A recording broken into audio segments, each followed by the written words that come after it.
Okay, we are live. Hi, this is William Ramsey. Welcome to William Ramsey Investigates. On today's show, at part three of what I'm titling these talks as Patty Hearst Mind Control in the MK Rogues Gallery.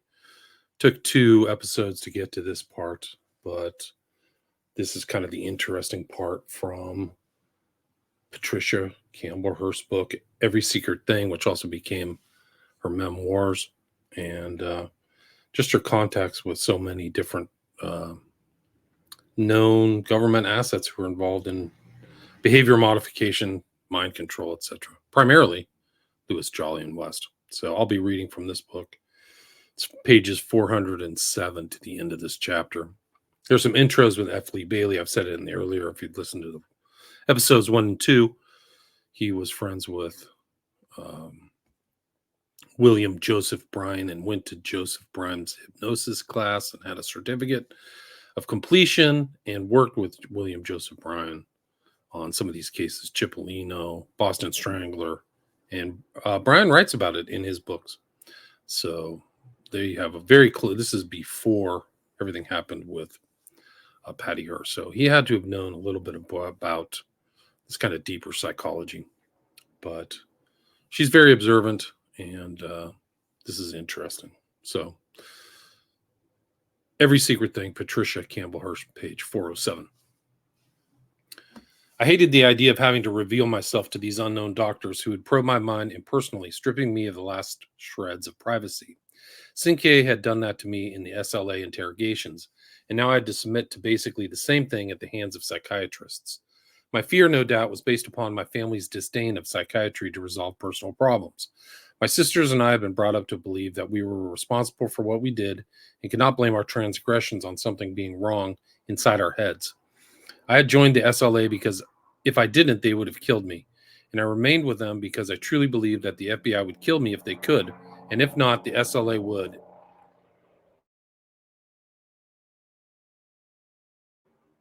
In my mind now, I was a bad girl for doing all that, and now would have to be punished. When the first of the psychiatrists came to see me on September 30th, just 11 days after my arrest, I simply crumpled under his scrutiny. I cried, murmuring and mumbling out replies that were not answers to his questions. He thought I was refusing to cooperate with him. This was Dr. Louis Julian West, chairman of the Department of Psychiatry at UCLA, director of the Neuropsychiatric Institute, psychiatrist in chief at UCLA hospitals, a licensed MD, chairman of the Council on Research and Development of the American Psychiatric Association, psychiatric consultant to the Air Force, author of books and studies on prisoners of war, an internationally recognized expert in his field. I thought he had a creepy, hypnotic voice. A tall, heavy-set man who appeared to be kindly, I suspected Jolly of being too smooth, too soothing to be trusted. After trying to deal with me for about an hour and a half, Dr. West left the consulting room where we were meeting and complained to Al Johnson about my refusing to cooperate with him, fully with him. Al came in and spoke to me, and after lunch, Dr. West and I went at it for another 2 hours. He tried to be gentle and kind, I suppose, but his questions became more intimate and personal. It was one thing to explain things to the lawyers. Their questions were, for the most part, factual and relatively superficial. I could answer them with a word, a short sentence, a nod of my head. But with Dr. West and the other psychiatrists who followed him, the questions probed areas which brought me back to that closet and the abuse my comrades had meted out to me. It was astonishing how much had receded from my memory and how much of my ordeal had been altered by my acceptance of the SLA version of my status as a prisoner of war. But when Dr. West probed, I was forced to relive these moments again as they had happened. He would not allow me to gloss over events and repress my emotions any further, and each time I would break down in tears.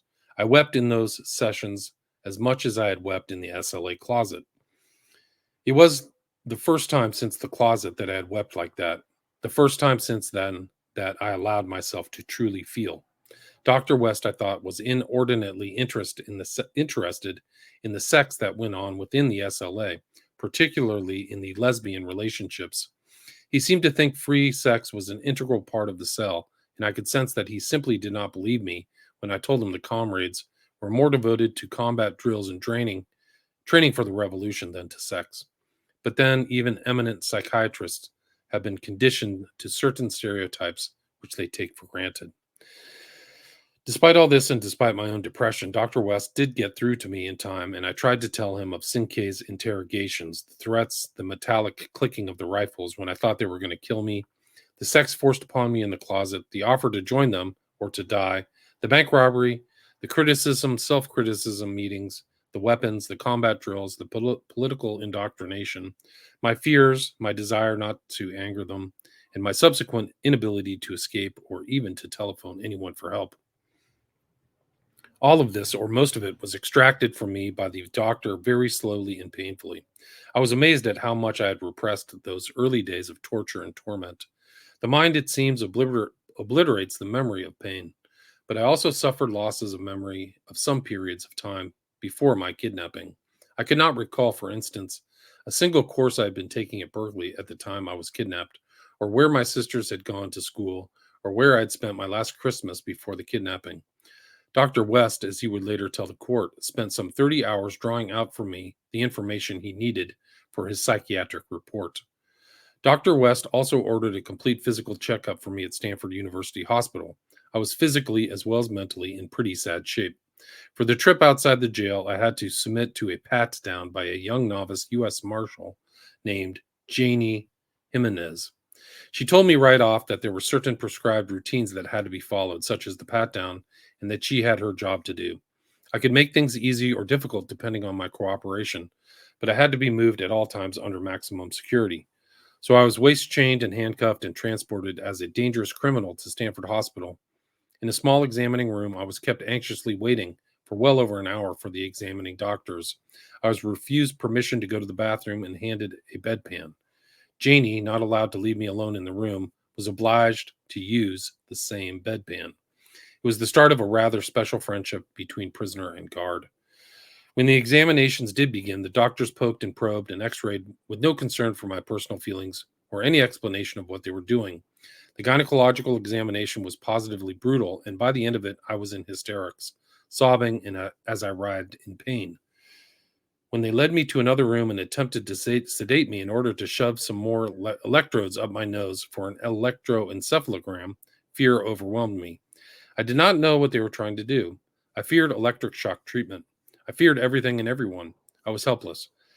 But as if I were fighting for my life, I absolutely refused this test, screaming for my lawyers. I was put off, and I was hustled back to jail.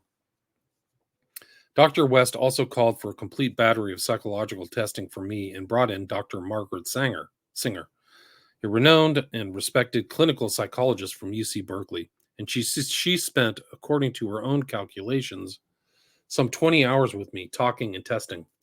I was so apathetic it was difficult for her to get information out of me, but she was dauntless in giving me 8 different psychological tests, and several of them were a complex series of questionnaires within one test.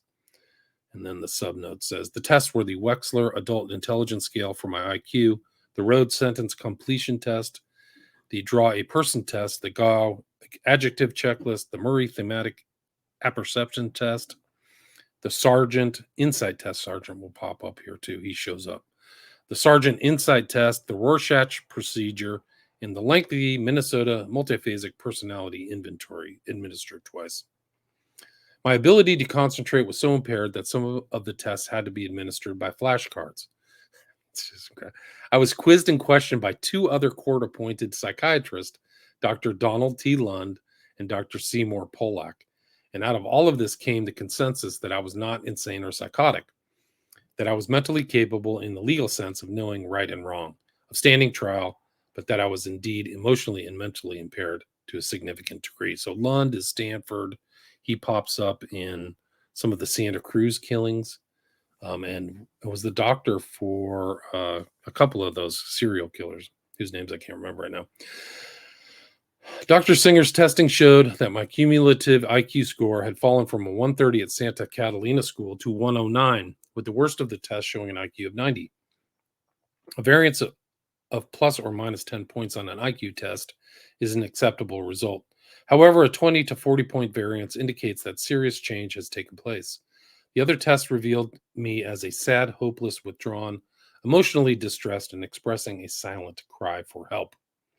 Dr. West, as the senior member of the team, diagnosed my condition as a traumatic neurosis with dissociative features, which meant simply that I had been frightened out of my wits by the SLA, subjected to powerfully effective coercive manipulation by her captors, and that I would need 3 or 4 months of psychiatric treatment before I would be able, with full competence, to aid and assist counsel in her own defense. He recommended private individual psychotherapy, preferably in a hospital setting and out of prison, to restore my mental health. My trial was rescheduled to begin 3 months hence, on January 26, 1976. And I was allowed my own private therapist, but because of government objections, my therapy would have to be conducted in jail, not in a hospital. Dr. West and Dr. Singer, who agreed to testify on my behalf at the trial, continued to work with me, but less intensively than before. One day, Dr. Singer said she wanted me to see another doctor. Since I had very little choice in the matter, I was visited by a rather heavy-set man who spoke in a thick Viennese accent straight out of Freud. This was Dr. Martin Orn, who is a psychiatrist and a psychologist from the University of Pennsylvania. So Orn shows up. So I showed all those pictures before in the earlier shows. For hours over 2 separate visits, I went over my whole story again. This guy's a full CIA. For hours over 2 separate visits, I went over my whole story again for him, except that Dr. Orn frequently seemed to misunderstand me. He would leap to conclusions or suggest events that had not happened, and I would have to correct him. I thought him very strange. Some of his questions were most extraordinary. He acted or commented as though he was not believing a word I was saying, and at the same time he seemed unable to comprehend what I was trying to tell him in response to his questions. Only at the end of the last session with him did the doctor reveal his thoughts. The doctor smiled at me in avuncular fashion, patted my hand, and said, "Miss Hearst, you really shouldn't feel embarrassed. Stronger men than you have cracked and cooperated with the enemy under less tortuous conditions. The only thing surprising about all of this is that you are here with us today. You suffered severe sensory deprivation being tied up and blindfolded in that closet for so long. Other people subjected to such sensory deprivation would have given up the will to live. They just curl up and die, deprived of their senses for so long. You survived, and that is remarkable in itself. You are a survivor." Dr. Orn's strange off-center questioning was explained to me several days later. His particular field of expertise was lie detection and deception, and he had been called in for his expert opinion on whether or not I was faking all or any part of my story. His questions had been designed to lead me into lying or into making my story more plausible than it actually was. Dr. Singer and Dr. West were happy to tell me that I had passed Dr. Orn's scrutiny with flying colors. In court, Dr. Orn would testify as to how he tested my truthfulness and reached his conclusion. It was really quite remarkable. Miss Hearst simply did not lie. The prosecution objected vehemently to that. Judge Carter was obliged to instruct the jury that they and only they had to decide upon my credibility. As the days in jail crept by, I grew more accustomed to the new environment that was 100 times better for me than my days with the SLA. After a month, my solitary confinement ended, and I was allowed to take my meals.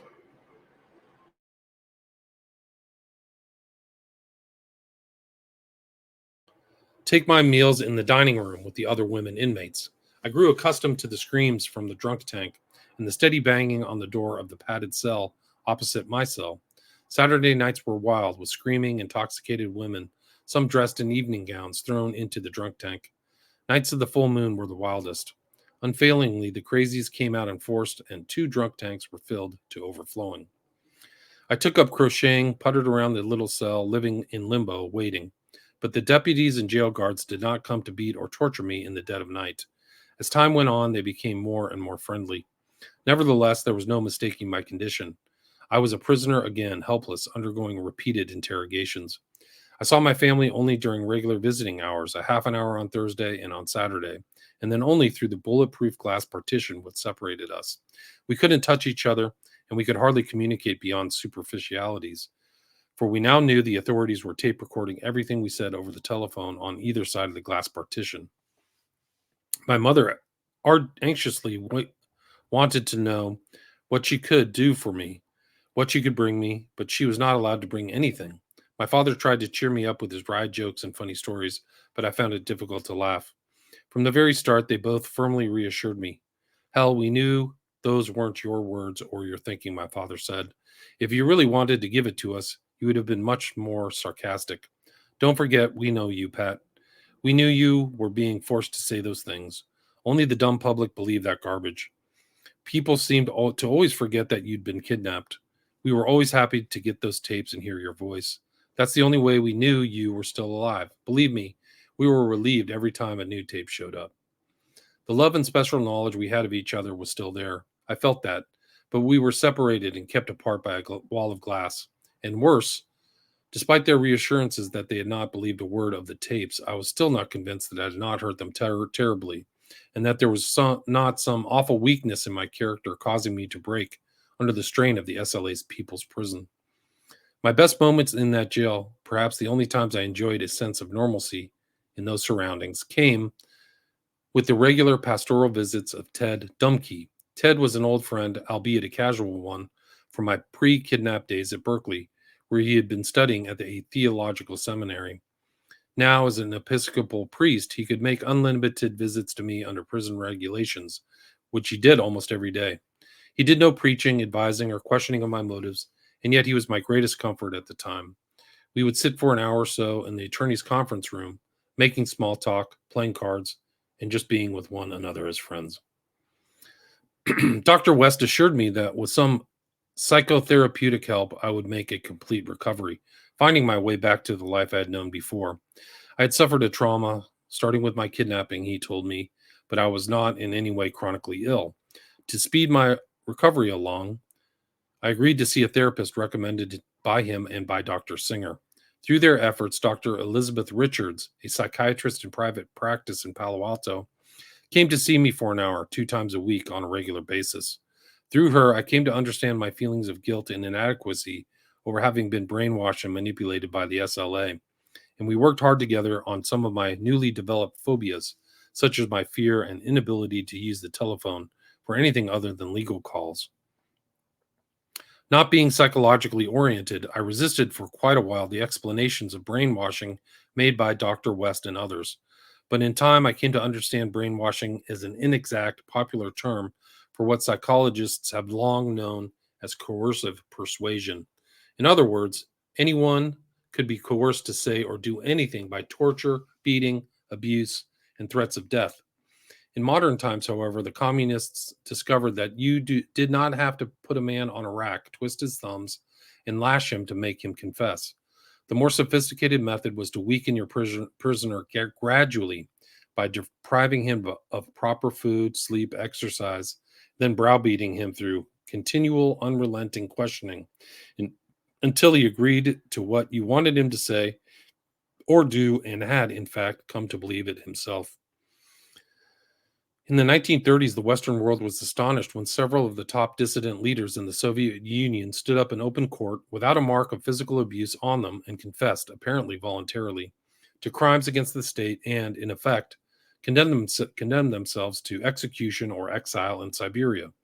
In these famous purge trials, the condemned even accepted and agreed to their punishments as just. In the Cold War of the 1950s, Cardinal Mindszenty of Hungary, after only 35 days of imprisonment by the communist regime, signed a written confession and admitted in open court, with impartial observers in attendance, to spying for the West and to various criminal acts against the state. People in the West were perplexed and confounded by such admissions from a cardinal of the church. During the Korean War, not one of our servicemen who had been taken prisoner of war had tried to escape from the communist Chinese prison camps. Hundreds of our officers and enlisted men had appeared on Chinese television, confessing to war crimes, condemning the United States, and some even embracing communism. When the war ended, several of our men refused to return home, preferring to remain for years with the Chinese communists. It had been a scandal of major proportions at the time, an embarrassment to American patriotism, and only after that had our Defense Department engaged psychologists to study the phenomenon of brainwashing. During the Vietnam War, the same thing happened again. More televised false confessions by servicemen taken prisoner of war. This time, the Army hired Dr. West, Dr. Orn, and others to set up a program to train our pilots and soldiers in resisting the coercive persuasion of the communist North Vietnamese. Dr. Orn organized an experiment in the Arizona desert in which one team of Air Force pilots acted as prisoners of war with instructions on how to resist revealing the game's military secrets. The other team was instructed on how to coerce those stimulated secrets out of their prisoners. The experiment was to last 2 weeks, and it was expected that perhaps 6 or 8% of the simulated prisoners would break down, confess, and reveal secrets. These were officers, trained combat pilots, and all the instructions and training given to them beforehand did not help. Held prisoner in caged traps, yelled at in a phony gibberish language, and interrogated unceasingly, more than 25% of the prisoners broke down in 3 days. They not only confessed to their simulated secrets, they spilled out every bit of confidential information they possessed. The other prisoners were in such bad shape that the whole experiment was called off after 3 days. The results and the percentage of breakdowns were classified top secret. In explaining all this, Dr. West repeatedly tried to reassure me that I had no reason to feel guilty or humiliated. No one, including himself, Dr. West said, could know beforehand whether they could withstand coercive persuasion. It depended upon how effective and adept the captors were and how resistant the prisoner might be. Sin K and the others had used a rather coarse, haphazard method, but then I had been an easy subject for them. Because I was so young and apolitical, I had no background experience or training with which to resist their persuasion. Nevertheless, whether or not they knew really what they were doing, they did employ the classic Maoist formula for thought reform on me, which Dr. West called the 3 Ds: debility, dependency, and dread. I had been effectively weakened by my confinement in that closet, deprived of sight, decent food, regular sleep, and exercise, with a radio blaring at me most of the time. I had grown fully dependent upon them for the necessities of life, as well as all the information I would receive about the outside world. I could communicate with no one beyond their own little group. And finally, I certainly had learned to dread them because of their own threats to kill me and their warnings that the FBI would kill me if the agents could find me. Let's see. All this was, let's see. All this was reinforced on a daily basis by our self-criticism meetings, in which I was obliged to renounce my former bourgeois life, my family and friends, and all the values which I had grown up. All of this, Dr. West said, was based on the psychological theories underlying Chinese thought reform. Drawn from Pavlov's early experiments in behavior modification, but much more sophisticated, Chinese thought reform holds that if a person is forced to recite certain ideas, even without believing them at first, he or she will come to in time. Psychologically, no one can long believe one thing and say or do another. In time, such a conflict would either make a person crack up or force him to adjust his actions to his thoughts, or his thoughts to his actions. Thus did Mao Zedong reform the thinking of hundreds of millions of Chinese who had lived their lives according to Confucius until the revolution. Then Mao set up schools to teach the children, meetings to instruct the adults, and in time when a whole nation's people recited over and over the quotations from Chairman Mao Zedong, the people came to believe what they had been reciting. Thus did Sin K reform me into believing that a revolution was underway in which, in time, would overthrow the government. At first, I remembered, I thought I was humoring Sin by telling him what he wanted to hear. But Sin had really been humoring me. I thought at first that they all were stark raving mad, crazy, out of their minds. But in time, I came to accept what they believed because of the repetition of those daily self-criticism meetings. It is a difficult process to understand. We are raised to believe that we enjoy freedom of thought. Sin K and the others told me that the people in America were all brainwashed in believing in bourgeois principles, ranging from family and monogamy to capitalism and 2 big cars in the garage. Sin K and the others were not alone in their beliefs. Many other radical groups of various persuasions throughout the United States still believe that the revolution is going on, a revolution which will in time topple bourgeois America and give the power to the people. It was all a question of who was brainwashing whom. But the single difference in my own case, I had been persuaded coercively by force. No one had forced the Harrises or the others to adopt the SLA principles and codes of war. As the date of my trial approached, word came from F. Lee Bailey that I was to see one more psychiatrist who was an expert's expert on Chinese thought reform and coercive persuasion used on prisoners of war in Korea, Communist China, and North Vietnam. So, over a 4-day period in the second week of January, I spent 15 hours going over my SLA experiences with Dr. Robert J. Lifton of Yale University. Dr. Lifton, author of several books on coercive persuasion and thought reform, and a consultant on the subjects to the Air Force, after taking what he called a peek at me, pronounced me a classic case which met all the psychological criteria of a coerced prisoner of war. He bemoaned the fact that he had not been able to see me during the first 2 weeks of my arrest, for then he could have observed the all-important transition from my coerced state of mind to my present state, which I had already shucked off a good deal of the gunk that had filled my mind. The way I had acted immediately after my arrest, the clenched fist salutes, giving my occupation as urban guerrilla, the sentiments I expressed to Trish Tobin 2 days after my arrest, bolstered and confirmed his diagnosis of coercive persuasion. One does not revert back with the snap of the fingers upon being released. Dr. Lifton explained that many of the released POWs in Korea spouted communist gunk for a full 2 weeks after being freed, until it finally dawned on them that the coercive pressure was off. If I had reacted differently, that would have been suspect, he said. In fact, he added, I was a rare phenomenon for psychiatrists studying coercive persuasion because I was the first and, as far as he knew, the only victim of a political kidnapping in the United States. In his judgment, I had been compliant in going along with the SLA demands, but I had not been converted to their cause. Once freed from their power and control, I was realizing that I no longer had to comply with their thought reform and was, in fact, reverting to my former life and values. Dr. Lifton said he would be happy to testify on my behalf at the upcoming trial. This was good news. However, if the defense used expert psychiatric testimony, the government was entitled to put its own experts on the stand in rebuttal.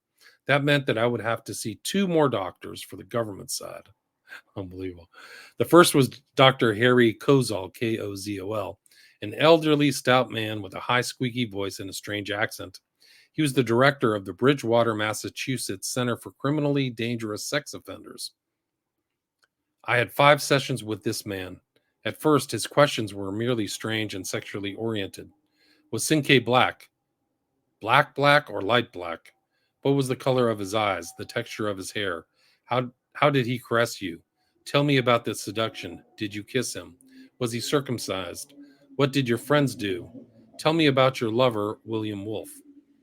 The questions came at me like a full-scale cross-examination, and I kept having to deny that anyone was my friend or my lover, or that I had initiated any of the things that had been done to me.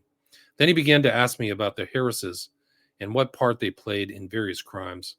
I refused point blank to talk about the Harrises or anyone else still alive and say anything that could be used against them by the government. I told him I was still in fear of them, but he kept insisting. His provocative questions were beginning to make me ill, and within 15 or 20 minutes, he had me in hysterics. I ran out of the room crying, looking for Al Johnson, whom I found standing in by another room. Then I came back and told Dr. Kozol that my lawyer said I did not have to answer such questions. He kept on. I ran out again, came back, and on went those questions. At the end, Dr. Kozol and Al Johnson got into a furious argument, and Al ended up taking him back to court for a hearing in an attempt to straighten out what the doctor could and could not ask me under the court order. I was frankly surprised when I met the government's second expert. He turned out to be an MD and not a licensed psychiatrist at all. He was a bohemian type with a shaven head, wearing a turtleneck shirt with strands of beads around his neck. It seemed his specialty was treating runaway teenagers with drug and behavior problems, and he had testified at more than 200 trials in 22 states. This was Dr. Joel Fort, an expert witness, who, according to Al Johnson, had volunteered to testify for the defense, and then had gone over to the government side when he was told that we could not use him. Dr. Fort was easier on me than Dr. Kozol had been, but it was obvious that he had already made up his mind. He kept asking questions, trying to pin down the notion that I had been a very unhappy girl before my kidnapping, that I was ashamed of my family's wealth and position, and that I wanted to break away from the family and to be a rebel. None of that was true, which I tried to tell this doctor. My family life and upbringing had been a happy one, and in fact, I had always been thankful about the benefits and privileges of being a Hearst. But Dr. Fort clearly had his own stereotyped image of children of wealth. In 4 separate sessions, I went over the same story, the same facts of my childhood: the kidnapping, the closet, the SLA, and the bank robbery. Again, I refused to talk about the Harrises or the others. The facts were the same, but the interpretations of those facts were different. Dr. Fort seemed to have made up his mind that I enjoyed being Tanya, running around, robbing banks, and shooting up the streets of Los Angeles.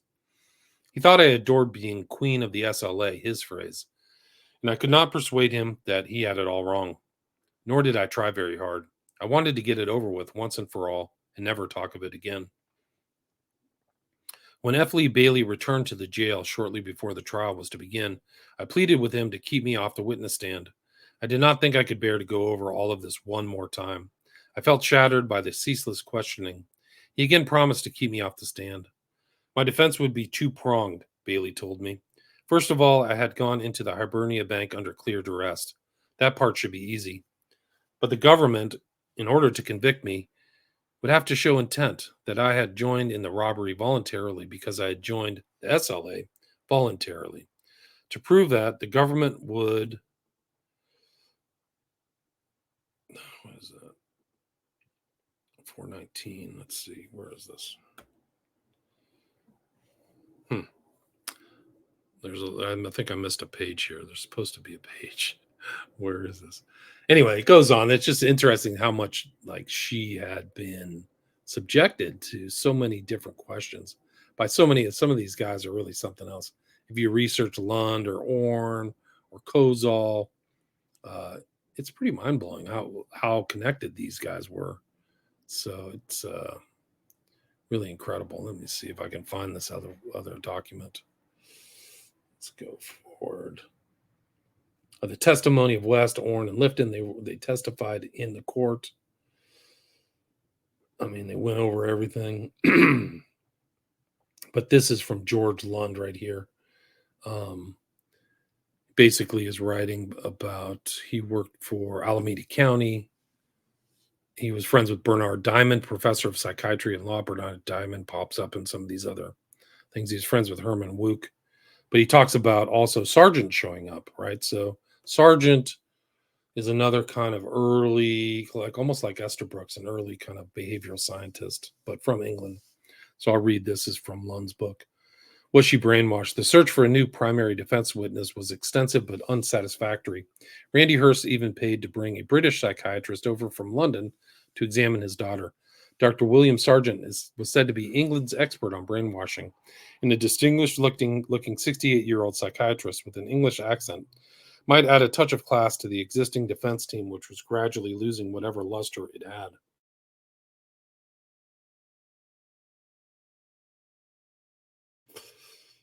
Dr. Sargent had several sessions with Patty, after which he described her as extremely cooperative and very charming. He reported that, I can't say what she talks about to me, but there are none of those things I expected to find. Dr. Sargent was given a plane ticket home to London on November 20th, 1975, and was never heard from again. So that's kind of an interesting story. So even this guy Lund kind of writes about her and then talks about, there's another one. Another one was Dr. Seymour Pollack from the University of Southern California Medical School.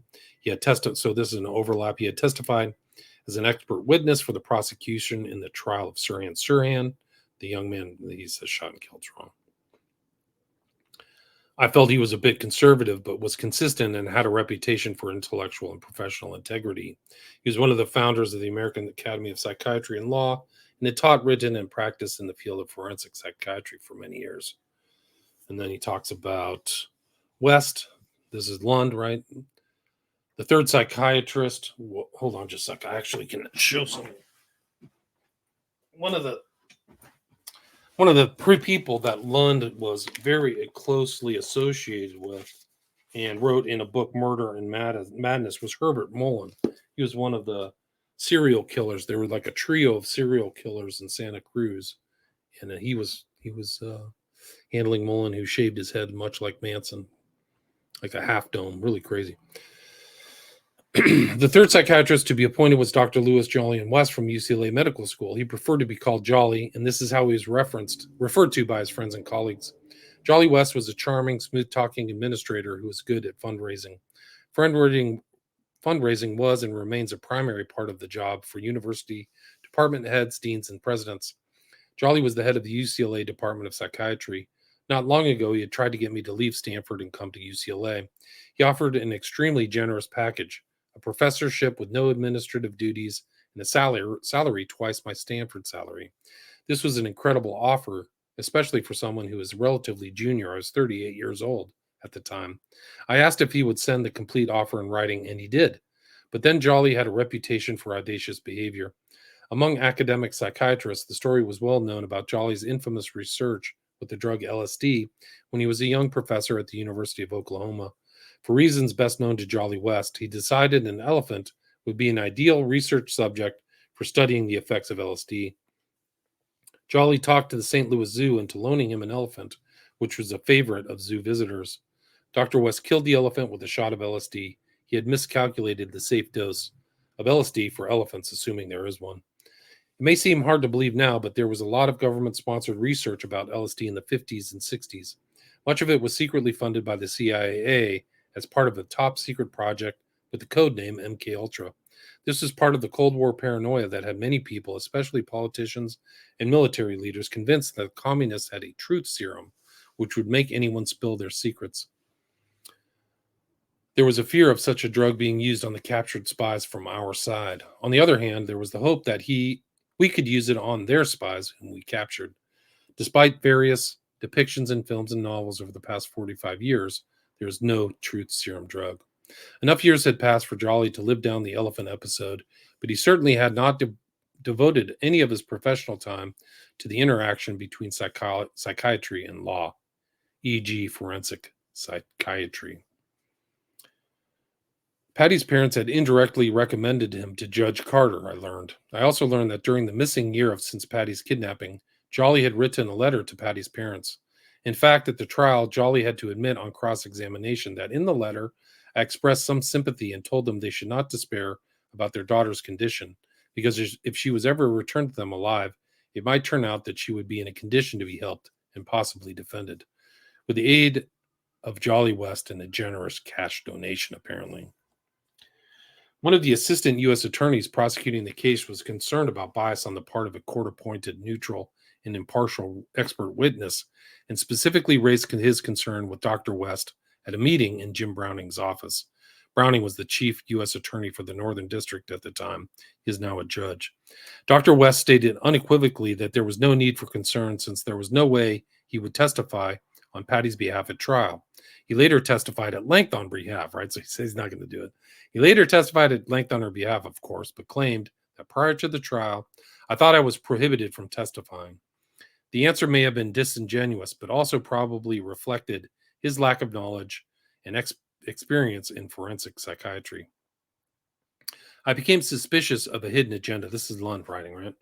I became suspicious of a hidden agenda, however, when Dr. West prevailed on the judge to hire a psychologist named Margaret Singer to perform psychological testing.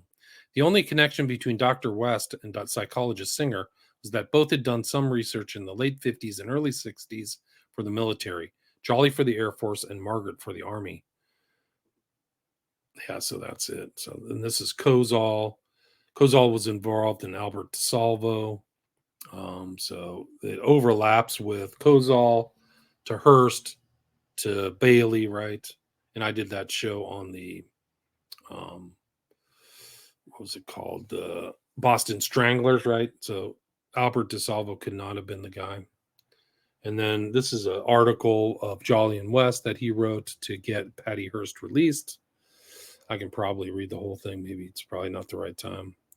Just more pictures. And then Toobin, of course, Jeffrey Toobin, authored a book, American Heiress, The Wild Saga of Kidnapping Crimes and the Trial of Patty Hearst. Did a show with it. But he basically says there's no kind of of course, he takes this line. There's no kind of government involvement when it's all over. And these guys are all part of every one of these shrinks has some kind of CIA or deep state connection. So it's such a joke. Such a joke to say that. I mean, Tubin's actually a joke, which is sad. It's like whitewashed saccharine history and useless. I mean, it's only fun to like read his books and mock him. Like it's bad. Anyway, that'll be the end. That was part 3. I mean, there's more. I could probably read more, but I think it's just interesting that all these shrinks are around her, and the whole story of the SLA is like Operation Chaos. It's really something else. It's incredible. Anyway, thank you for listening. Please share this. Please share my show. I'd appreciate it. I'm trying to get a few more listeners. I need to hire somebody to do some editing. And thank you very much for listening. I really appreciate it.